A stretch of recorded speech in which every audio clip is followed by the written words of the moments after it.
eu queria pedir para vocês também, antes de nós fazermos então a nossa oração, eu quero pedir que vocês compartilhem. Alguém ainda não compartilhou? Vamos compartilhar? Eu vou dar um minutinho para vocês. Peguem seus smartphones e vamos compartilhar então nas nossas redes sociais, vamos compartilhar no Store, vamos compartilhar no WhatsApp, na página do Facebook. Vamos compartilhar. Eu fico muito feliz que hoje, apesar do frio, esse tempo mudou, né? Ele está uma chuvinha fina, né? Um tempinho meio agradável para estar em casa, né? Só para estar em casa. Vocês preferiram estar aqui na casa do Senhor. Louvado seja Deus por isso também, né? Nós vamos falar hoje sobre o dia em que a espera irá terminar. Para a gente entrar no assunto, então, eu vou pedir para vocês curvarem suas frontes. Ainda estão compartilhando? Tem alguém compartilhando ainda, né? Vou aguardar mais um minutinho, mais alguns segundos, para que todos possam juntos, então, curvar suas frontes. Tudo certo aí, amém? Amém. Vamos, então, curvar nossas frontes e fazer uma breve oração. Querido Deus, Pai nosso que estás nos céus, nós te agradecemos, Senhor, como havíamos dito, Senhor, louvamos o teu santo nome, Senhor, pelo teu cuidado, pelo teu amor que tem nos trazido aqui. Eu agradeço pelas pessoas também que estão assistindo através das redes sociais, Senhor. Pai, em nome de Jesus, que o Senhor venha abençoar cada vida, tantos daqui de dentro, Senhor, quantos que estão nas redes sociais nos assistindo. Pai, eu quero pedir em nome de Jesus Cristo, Senhor, que neste doce sábado, Senhor, maravilhoso, que o Senhor nos concedeu com motivo só de agradecer, Senhor. Nós queremos pedir que o Senhor continue falando conosco como o Senhor falou durante a semana. Nós pedimos, Senhor, que hoje ainda seja mais intenso e que teu Espírito Santo, Senhor, venha encher a minha vida e a vida de cada um que está aqui e que está assistindo através das redes sociais, Pai. Eu peço, Senhor, que cale-se arroz e que teu Espírito Santo, só Ele, fale aos nossos corações.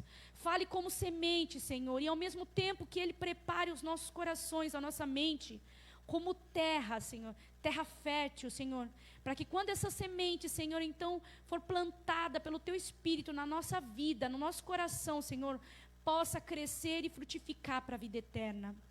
Nós te pedimos também, Senhor, eu quero te pedir que o Senhor tire tudo que não provém de Ti, toda distração, todo desânimo, todo o mal, Senhor, toda seta, obra, projeto do inimigo, Senhor, que queira distrair as pessoas, Senhor, durante, Senhor, a pregação.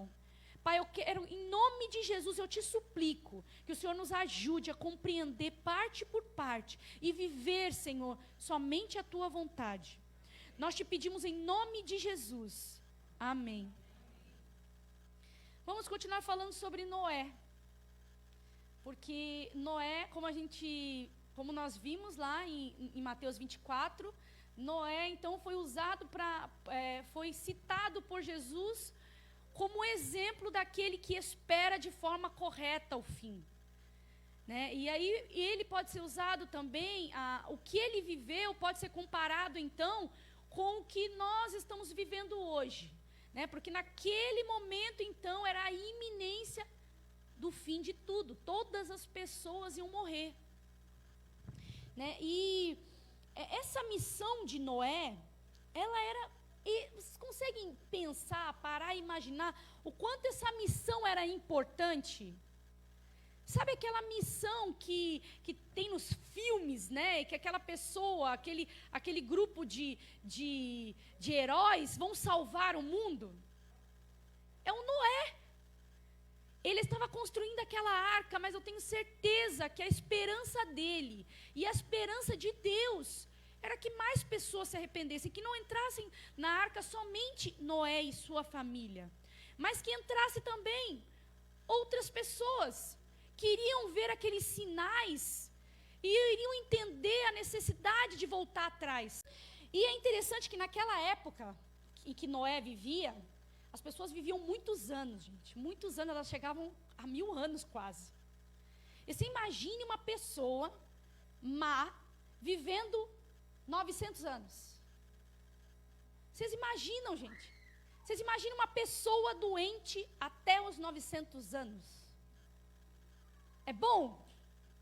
Você imagina um homicida?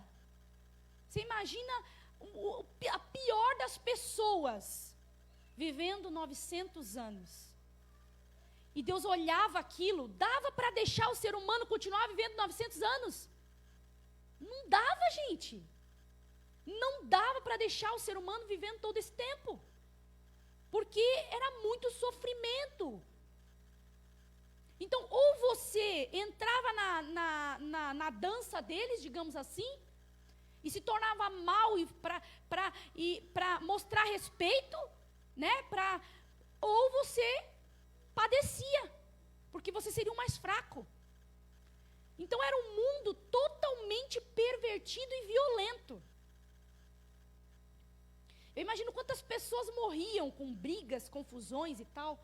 Como é que era aquela situação? E mesmo com todo o pecado, Deus queria salvá-los. Mesmo com toda aquela situação, a Bíblia diz que todos ali pecavam, todos. Vamos olhar lá em Gênesis 6, o 12 até o 14. Gênesis 6, do 12 ao 14.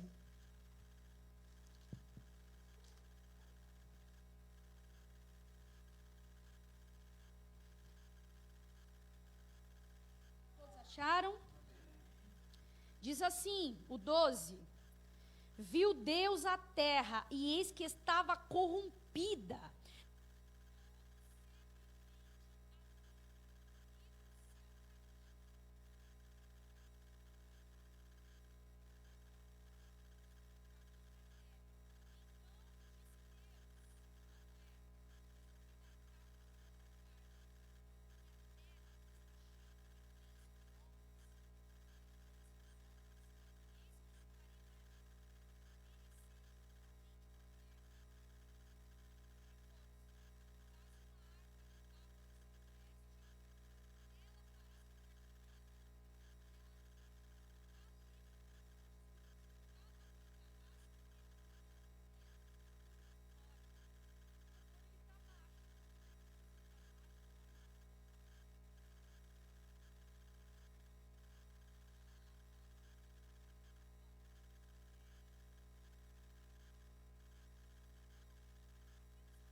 Né? Cada prego batido ali, opa! Cada animal andando entre eles. Vocês imaginem, gente, os animais andando sozinhos, entrando na arca, se aproximando da arca ali, entrando na arca. Gente, que coisa louca, os passarinhos, né, indo todos juntos ali, uma multidão de passarinhos passando e se instalando ali em cima da arca. Eu fico pensando quanta coisa incrível, e só o fato de Noé não desistir esses 120 anos já é um grande milagre. Já é um sinal do poder de Deus. Então Deus, ele queria salvar aquele povo, ele queria, né? Cada ação de Noé, dizia nas ações dele, cada prego que ele batia, cada madeira que ele colocava num lugar, dizia: eu acredito em Deus, eu acredito na promessa de Deus. Então Noé era um cara espetacular, e aquilo que ele fazia impactava a família dele, gente. Porque nós pensamos que muitas vezes nós caímos na ilusão de que ninguém está vendo a gente, e muitas vezes a nossa família não se converte porque nós não damos bom testemunho. Eu sei que ninguém é perfeito, é muito difícil, né? Quando você está entre família, você está entre pessoas que você tem liberdade você está acostumada com essas pessoas, então você tem liberdade de expressão, de agir, você não se contém. Então ali a gente revela o pior da gente, infelizmente. Porque ali você não se contém. Então, na família é um desafio. Salvar a família é um desafio. Mas como nós salvamos nossa família? Fazendo como Noé. Mostrando com ações que nós cremos em Deus. Que vale a pena crer em Deus. Eu quero contar um testemunho para vocês da minha vida. Amor, vou te usar, tá? Posso contar? Posso contar? Eu vou contar no começo, tá? Eu ia contar no fim, mas vou contar no começo. Bom, quando eu voltei para a igreja, eu tinha aproximadamente 23 anos, mais ou menos isso. E eu lembro que quando eu voltei para a igreja, meu marido, quando eu o conheci, ele era do mundo, ele não tinha religião. A mãe dele vagava entre o catolicismo e o espiritismo, né? O espiritismo do candomblé, né? Não é mesa branca, era o candomblé. Então, o que ele aprendeu? Na verdade, até a discriminar os cristãos, porque eles não gostavam muito não, principalmente a mãe dele. Ele respeitava a minha posição porque ele me ama, né, amor? Mas ele não gostava muito não. E aí eu falei, como é que eu vou convencer meu marido? Porque eu comecei a ficar chateada, porque, poxa, Deus estava mudando minha vida, né? Deus tinha me curado da ansiedade generalizada, da insônia, tanta coisa Deus estava fazendo na minha vida. Eu queria que meu marido participasse disso. Deus tinha feito um grande milagre, Deus fez muitos milagres, muitos sinais no começo para o meu marido acreditar. O primeiro foi do nosso casamento. Nós não tínhamos dinheiro para casar. E Deus me tocou, sabe? Vai e marca. Eu lembro aquele dia, eu ouvi uma pregação, e o pastor, ele disse assim, ó, você tem alguma coisa para fazer que precisa da confiança de Deus? Então vai e faça. Dê o seu primeiro passo. Eu lembro que eu não tinha condições de pagar, de pagar o casamento. Eu queria me casar para poder me batizar na igreja. E então eu fui lá, falei para o meu marido, vou lá e vou marcar, Deus vai prover. Meu marido, você é louco, a gente não tem como pagar. Na época meu marido era motoboy e eu estava iniciando, estava começando a trabalhar numa contabilidade. Eu tinha acabado de terminar o curso técnico de contabilidade na época. Ganhava muito pouco, eu estava começando a aprender, então eu ganhava um salário mínimo. A gente não tinha condições de casar. Não do jeito que a gente queria. A gente não casou também, né? Mas pelo menos ter o mínimo na igreja, né? De vestido de noiva, né? Ter uma festa, um almoço com os amigos e tal. Eu queria ter isso. Só que a gente não tinha condições, nenhuma condição naquela época. Mas eu fui e fiz isso. E Deus proveu tudo, gente. Nós casamos na igreja, com decoração, com fotógrafo, tudo. Festa, tudo. Como eu consegui isso? Olha, gente, eu nem me lembro mais. Algumas pessoas eu lembro que ajudou, outras eu não sei nem quem, nem me conhecia. Porque eu casei na igreja lá em Iguape. Porque meu pai era pastor, eu casei na igreja que meu pai era pastor. E as pessoas nem me conheciam e ajudaram a fazer o meu casamento. Só Deus pode fazer isso, gente. Só Deus pode fazer um negócio desse. Mesmo assim, o meu marido, ele bebia muito, ele bebia quase todos os dias. É coisa de jovem, bebe cerveja. Ele bebia todos os dias, mas eu lembro que no domingo era o único dia, eu fazia faculdade, então era o único dia, sábado e domingo eram os dias que eu ia para a igreja. E aí, no domingo, que eu queria que ele fosse para a igreja, ele sempre dava uma resposta. Quando eu ia para a igreja, ele dizia assim, ai, Rose, eu não vou para a igreja não. Por quê, Márcia? Você falava que eu não vou para a igreja. Ai, porque eu estou com cheiro de álcool, né? Meu olho está vermelho, as pessoas vão perceber. Ai, não vou. Ele sempre dava essa desculpa. Porque ele sempre bebia no sábado e no domingo, e todo dia. Mas nesses 2 dias, no domingo, por exemplo, ele saía de manhã, ficava na esquina da minha casa, que tinha um bar, voltava para almoçar 2 horas da tarde, e depois voltava para a rua e ficava até um pouco mais tarde, até umas 6, 7 horas, não, até mais, ele ficava até 9, 10 horas, até a hora que eu chegava da igreja. E aí, então, todos os dias era assim, todos os domingos, então ele sempre dava essa desculpa. Eu falei, sabe de uma coisa? Eu vou jejuar. Alguma coisa tem que mudar nesse negócio aqui, está errado. Sabe, se o problema é a bebida, Deus vai libertar ele. E eu comecei a jejuar. Ele saía de manhã, eu abri o jejum no sábado, ele saía de manhã, eu começava a orar. No domingo. Eu acordava orando, e eu acordava orando, e orava assim: Deus, Pai, eu te suplico, em nome de Jesus, Senhor, se o impedimento do meu marido ir na igreja, se converter, é a bebida, liberta ele. Em nome de Jesus, Senhor, faça com que de alguma forma ele não beba mais. Que afasta as amizades, afasta dele tudo que faz com que ele beba. Faça com que aconteça alguma coisa para ele não beber mais. Eu sempre orava e ficava orando, e até expulsando espíritos de vício e tal, porque tem um histórico aí familiar. Então, começou, depois de umas 3 semanas, começou a dar resultado. Ele começou a ter diarreia, gente.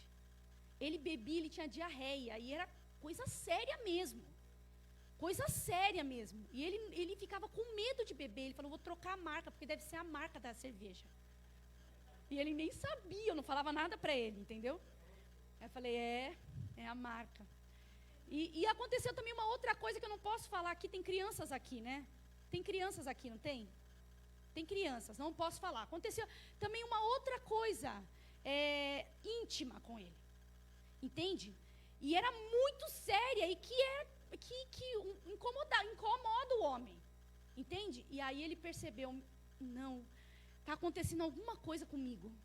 Tem alguma coisa errada. Eu falei: amor, será que não é Deus tocando você, para você parar de beber? Olha, amor, olha os sinais. E aquilo, dia, semana após semana. Aí ele começou a diminuir, ele já não bebia mais como ele bebia antes. Ele ia para a esquina, mas ele não bebia mais. Ele parou de beber. Aí depois ele começou a desanimar, ele parou de beber, ele foi diminuindo. E começou a ir à igreja. Começou a ir fazer visitas na igreja, mas não queria saber de nada. E eu pedia tanto, e ele viu tanta coisa, gente. Ele viu tanto milagre de Deus na nossa vida. Lembra o milagre da casa?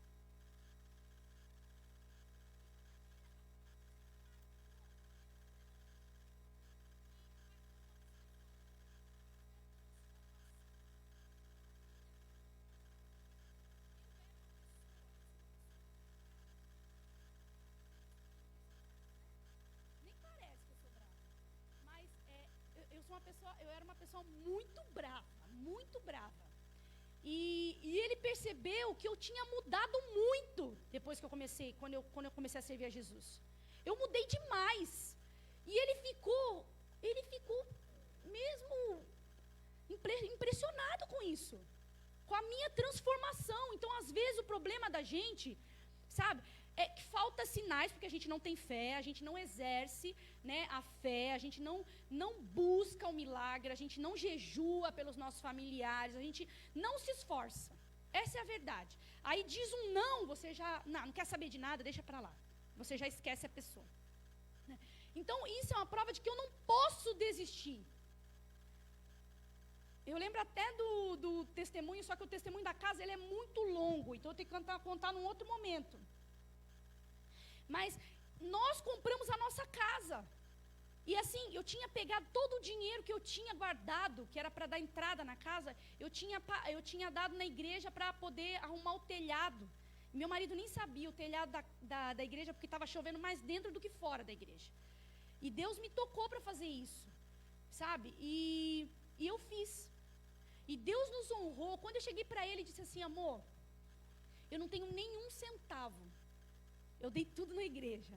Ele olhou para mim, ele falou: tá bom, amor. Eu achei que ele ia ficar muito bravo. Mas até o momento de falar para ele, Deus preparou. Sabe? Eu falei: mas Deus vai nos honrar. Deus vai nos abençoar. Nós vamos comprar a nossa casa. E aí aconteceu uma série de coisas que a gente vou contar da próxima vez. E então, o que eu quero dizer com você, para vocês a respeito desse testemunho, é que a nossa família, gente, assim como Noé, ela tem que ver, sabe, que você crê em Deus. Ela tem que ver sinais dentro da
efeito manada.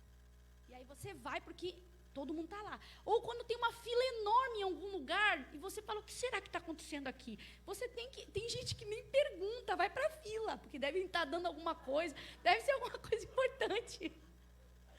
Eu perguntava, o que está acontecendo aqui? Porque, né, é o efeito manada. Tem muita gente ali, é porque o negócio é bom, o negócio é sério, né? Enche os nossos olhos, esse é o efeito manada. Mas Noé não se contaminava com o efeito manada, não, apesar de ser um instinto humano.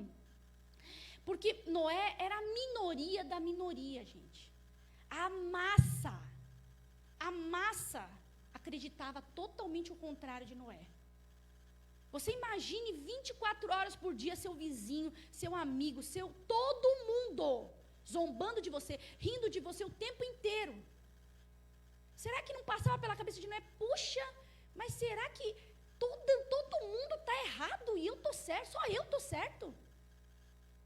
Alguém já se perguntou assim?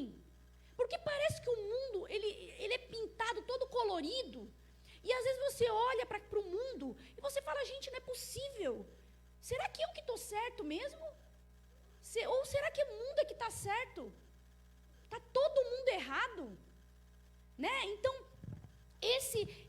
essa questão, né, se Noé estava ou não equivocado, né, quem estava equivocado? Quem estava equivocado? O povo de fora, aquele povo, ou Noé? Ele tinha convicção que era o povo de fora. Ele tinha absoluta convicção nisso. Por quê? Primeiro, ele tinha relacionamento com Deus, gente. E quem tem relacionamento com Deus, ele vive de acordo com a vontade de Deus. Noé tinha certeza que o caminho correto era seguir a vontade de Deus. E isso vem a partir de relacionamento com Deus. Quanto mais tempo eu gasto com as coisas de Deus, com o mundo espiritual em relação a Deus, mais então eu desenvolvo esse entendimento. Porque realmente, isso é fato, gente. Todo mundo vai pelo caminho.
um sábado. Todo mundo, poxa, todo mundo recusa o sábado. Todas as igrejas evangélicas. E aquilo me incomodava demais. Um dia Deus falou comigo. Eu estava indo para o meu trabalho, eu estava ali orando. Eu era doida mesmo, eu ia de moto assim, eu ia falando com Deus e chorando e orando. Tal, e eu falava para Deus, Deus, eu preciso tomar uma decisão na minha vida. Porque se esse caminho está certo, eu preciso sair do errado. Sabe, eu sei que isso vai significar muito para o Senhor e para mim. Então eu não quero ficar perdendo meu tempo, eu preciso de uma resposta. Tem que ter muita fé, gente. Tem que ter muita fé para entender qual é a resposta de Deus, porque Ele não vai chegar e falar, Rose, vai para a igreja adventista. Então, Deus falou comigo, e eu lembro até hoje, Deus falou assim para mim, assim, Rose, você imagine como os discípulos iam pregar para os judeus, converter os judeus, dizendo que não é para guardar mais o sábado, nunca. Eles não converteriam um judeu sequer, se eles dissessem que a lei foi abolida. Os judeus iam chamar eles de bonito para baixo.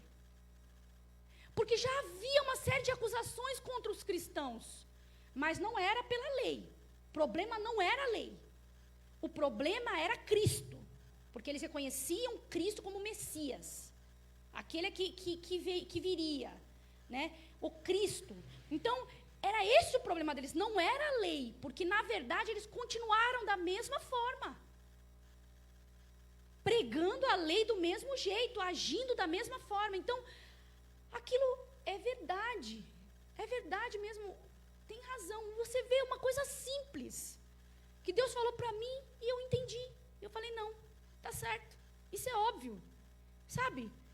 É uma questão óbvia, eu não preciso ler a Bíblia, não preciso, é só eu observar isso. E aquilo foi uma coisa tão simples, foi definitivo para que eu tomasse a decisão, apesar de já ter lido tantas vezes. E quando eu li a Bíblia, eu confesso para vocês, meus irmãos, que eu realmente já ficava me perguntando, tem alguma coisa errada, gente? Para que Deus colocou todos esses livros na Bíblia e as pessoas rejeitam ele? Gente, eu preciso entender melhor isso aqui. Por que está acontecendo? Porque eles só usam alguns livros. Então eu comecei a entender uma série de coisas. Entendi que para você conhecer a Bíblia, você precisa conhecer muito mais do que fazer simplesmente uma leitura.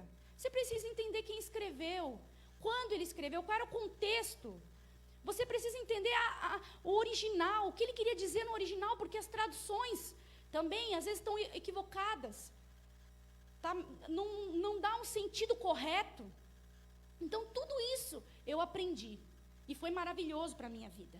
Então, e quando então Noé, ele sabia a importância de viver com Deus, de viver segundo a vontade de Deus. E isso foi definitivo, para que ele então tivesse a oportunidade de ser salvo. Vocês imaginem, gente, se existe, pode haver um outro projeto melhor a se fazer do que ir para o céu. Pense, qual é o projeto melhor do que seguir o caminho de Deus? Não existe nesse mundo projeto. Se te oferecerem fama, não é melhor do que a vida eterna. Se te oferecerem dinheiro, não é melhor que a vida eterna. Isso você não vai levar. Infelizmente, no mundo, eu estou muito exposto. E ainda que eu tenha dinheiro, tenha fama, tenha tudo, eu vou ser um derrotado espiritualmente. E, consequentemente, também emocionalmente. Ainda que fisicamente pareça tudo bem. Porque, infelizmente, a área espiritual do ser humano, ela é a mais importante, como a gente já falou em outros dias. Existe um ditado popular que diz assim, todos os caminhos levam a Roma. E aí alguns aplicam esse ditado para Deus e dizem, todos os caminhos levam a Deus. Ou seja, todas as religiões levam a Deus. Peraí, mas se eu disser que todas as religiões levam a Deus, então eu vou ter um misto de padrão do que Deus espera do ser humano? Inúmero. Gente, é impossível de escrever, porque quantas religiões tem no mundo? O nosso Deus, ele tem um padrão só. Qual é o livro mais confiável para saber o padrão de Deus para a nossa vida? As pessoas insistem em dizer que não é a Bíblia. Só que a Bíblia é o livro mais confiável, digamos assim, historicamente. Porque é um livro que foi provado e ele tem sido, continuamente provado historicamente, comparado com os livros, os primeiros achados, manuscritos, que eram as cópias da época, porque na época eles copiavam escrevendo a Bíblia. Então, na medida que eles encontravam esses manuscritos, eles comparavam com o que nós temos hoje. E adivinhe? Não era encontrado nenhuma diferença significativa entre os manuscritos mais antigos e o que nós temos hoje. Então, a Bíblia é o livro mais confiável, historicamente. Agora, se eu acredito que Deus preservou a esse ponto a Bíblia, e que pessoas morreram para que essa Bíblia chegasse na minha mão, isso não é um sinal de que a Bíblia... Gente, não há outro livro. Ainda que inventem aí outros evangelhos aí, nenhum é como a Bíblia, gente. Nenhum outro livro é como a Bíblia. Mas o efeito manada tem dispersado as pessoas do caminho certo. Infelizmente, o efeito manada e o desejo, então, de ter uma vida com certa liberdade, que nós vimos que não é bem assim. O mundo, ele impõe muitos pesos, ele põe peso sobre as pessoas. Muitos pesos, como a gente havia dito. Então, as religiões, elas não têm, de fato, muito compromisso com o relacionamento com Deus. Olha, tem um exemplo, por exemplo, eu tenho uma amiga, quando eu trabalhava numa outra empresa, essa minha amiga, eu sempre falava para o pessoal, sempre pregava para todo mundo lá onde eu trabalhava. A gente sentava um perto do outro, um do lado do outro. Então, eu sempre estava falando de Jesus. E eu falava assim, nossa, gente, eu estou precisando... Vocês não sabem. Eu contei um testemunho para o pessoal. Eu falei, gente, vocês não sabem o que aconteceu comigo. Eu estava precisando de calça para trabalhar. E eu falei, Deus, dentro do meu orçamento não dá para comprar calça pelos próximos 2 meses. Está vindo o inverno, eu preciso de calça, porque eu tinha engordado. O que eu faço, Senhor? Me ajuda, me abençoa. É uma coisa simples, né? Vou pedir calça para Deus? Gente, Deus, Ele está aí. Ele é seu Pai. Para quem eu vou pedir se não é para Ele? Sabe? E aí... milagrosamente, a minha sogra veio com umas roupas lá em casa. Ai, Rose, eu ganhei umas roupas. Olha, tem roupas até com etiqueta aqui. Quando eu olhei, não tinham 2, tinham 3 calças novas que serviam exatamente para mim. Gente, Deus mandou aquelas calças para mim, eu não tenho dúvida disso. E eu falei para elas, aí uma delas, que é espírita, ela falou assim para mim, uma pessoa maravilhosa, tá? Uma pessoa maravilhosa mesmo. Olha, foi o melhor lugar que eu trabalhei. Não vou citar o nome aqui, porque vai que alguém esteja assistindo, né? Então, e aí essa pessoa olhou para mim e disse assim, Rose, mas, poxa, você está pedindo uma coisa tão insignificante para Deus, tem tanta gente no mundo precisando comer e você está se preocupando com calça. Meu, você tem que parar como é que ela disse, de incomodar Deus com essas coisas tão pequenas. Sabe, se preocupe com as coisas maiores. É isso que tem sido pregado lá fora, gente. Não é um relacionamento com Deus, que eu digo para Deus, olha, Senhor, a minha semana, olha, foi horrível. Senhor, olha, eu tenho sido assim. Não, as pessoas dobram o joelho e se fingem de cristãos. Aí o que acontece? Como se Deus não soubesse o que ela fez na semana, o que ela fez escondido, como se Deus não soubesse, gente. Quando você dobrar o seu joelho, entenda que você está diante de alguém que conhece tudo sobre você. Seja franco. Diga que você está chateado, diga o que aconteceu, diga o que você precisa, converse. Sabe? E eu tenho muitos testemunhos de coisas assim, pequenas, que eu falei para Deus. Por exemplo, essa semana recebi uma bênção de Deus. Eu estava orando preocupada com um problema que eu estou tendo com uma operadora de celular. Que eu fiz um novo plano, saí da TIM e fui para uma outra operadora que está me dando muito problema, não funciona a internet direito. E eu preciso da internet fora de casa, porque eu uso para assistir vídeo de uma licenciatura que eu faço da pós-graduação. Então eu preciso, enquanto eu estou na academia, eu estou ouvindo as videoaulas. Então eu preciso da internet, que a internet seja boa. Eu entrava nos estabelecimentos, a internet não funcionava. Aí eu falei, Deus, eu preciso resolver isso. Só que tem aquela questão da fidelidade, de 1 ano. Se eu cancelasse, eu ia ter que pagar multa. E eu entrei em contato com eles e disse, gente, eu preciso resolver isso, vocês precisam resolver.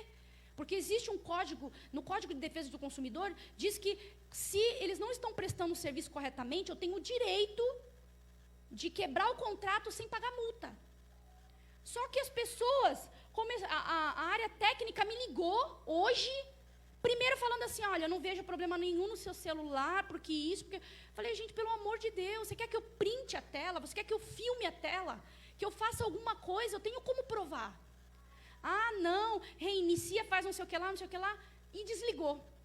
Aí eu fiquei tão brava com aquilo, até maltratei meu marido depois, eu me arrependi, que ele me ligou bem na hora. E eu estava com muita raiva. Sobrou para ele. Aí eu falei, meu Deus, me perdoa, meu amor, mas foi.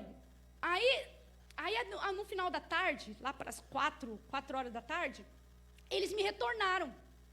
E aí ela falou assim, e aí, como é que tá? Melhorou? Eu falei, não melhorou nada. Tá do mesmo jeito, eu estou dentro da minha casa e tá um H+ na internet. E aí eles disseram assim, ela falou assim, mas é estranho, né? Porque o seu CEP consta que o sinal aí é excelente. Eu falei, gente, não é possível, eu não estou mentindo. É verdade o que eu estou falando. Aí ela falou, mas...